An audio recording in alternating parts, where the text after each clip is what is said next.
Welcome back.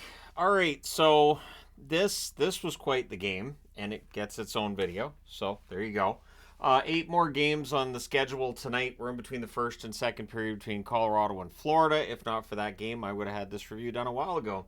At any rate, it was Lindgren versus Swayman. I wish I could just put Swayman's picture down here because he's the Bruin that showed up.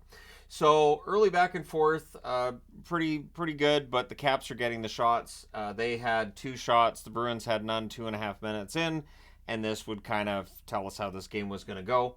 Wilson's denied. Jensen was denied as well. Bruins with no shots 6 minutes in. So very slow start, and they were consistent today. Net feed to Zacha gets blocked. McMichael has a net drive that's saved. That is the first whistle is at 7:49. It's a penalty by the Bruins that caused that first whistle at 7 minutes and 49 seconds. Cap cycle, Ovechkin has a screenshot that's held. Wilson's denied, it's cleared out. Mantha has a shot that's saved. It's killed off. With 8 minutes left in the first period, the shots are 8-1 for Washington. So it feels like Boston had a terrible game against Calgary. Then they beat Vancouver. And it's like they just took every amount of energy they had and put it in the Vancouver game, and they had nothing left for today.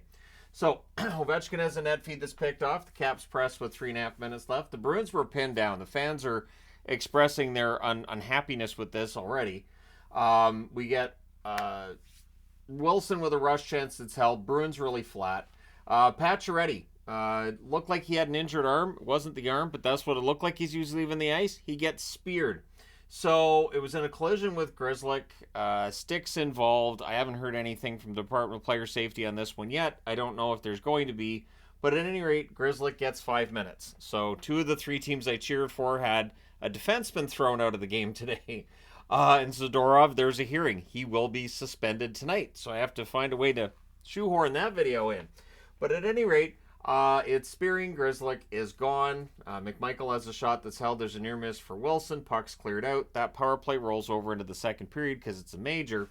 Oshie would score at 1:04 during that power play. Pacioretty and McMichael with the assists. So yeah, Pacioretty did come back into the game. It's a good cycle. It's through a screen. Carlo was also without a stick, so it was a 5-on-3.5. I did hear Ferraro saying that today, and that's what I've always termed it as, more like 5-on-3.5 when you have a player without a stick. And when it's a defenseman missing a stick, that's even worse. Bruins clear, knowing they can't allow another. They do finish the kill. Lauko has a rush out of the box that totally misfires. Shots are 2-0 Capitals at 5.5 minutes. Protas is denied. Swayman holds on. Coyle has a slot shot that misses high.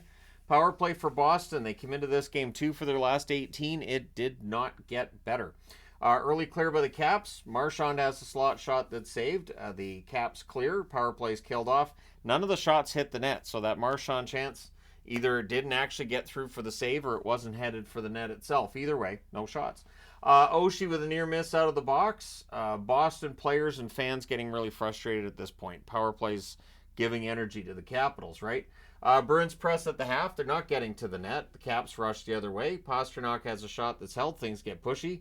And it wasn't just the shots either. It was the puck battles. The Caps a step faster. I have talked in numerous reviews this year about how the Caps look slower and older because they kind of are, but today that didn't show. So I don't want to just come out and say the Bruins played bad. The Caps had a perfect game plan, and Boston never adjusted. They never adjusted to the game plan. So shots are 6-2 for the Caps with 5 minutes left. Strome's denied from the slot. The Caps press after that. The Bruins have a 3-on-2 that misfires. The fans getting really on the Bruins at this point. Edmondson fires one wide as the Caps press again. There's a Bronx cheer for a shot from a distance by Marchand. So a shot on net. They're like, yay, we got one. Through 40 minutes, the Bruins had been credited with 7 shots. They would turn it to 8.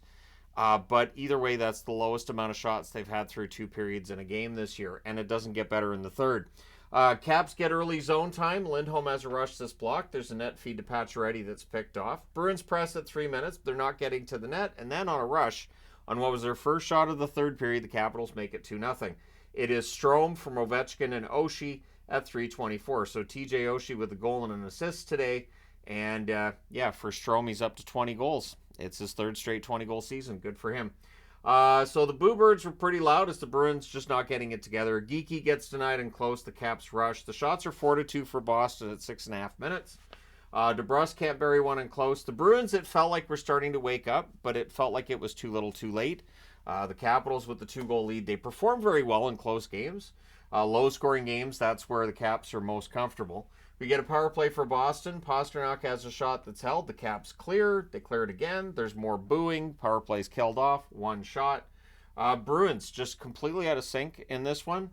And just not getting it together. 7:25 left. Boston gets a power play. They cycle. Pastrnak has a wrapper on this block. DeBrusque has a shot that's held. Then there's a fast break for McMichael shorthanded. Swayman's forced to hold on there. So they kill that off, and really the Capitals cruising at this point. I know Boston got shots in that third period. Either they weren't dangerous or there wasn't really a screen in front of the net. And if Charlie Lindgren could see it today, he was saving it.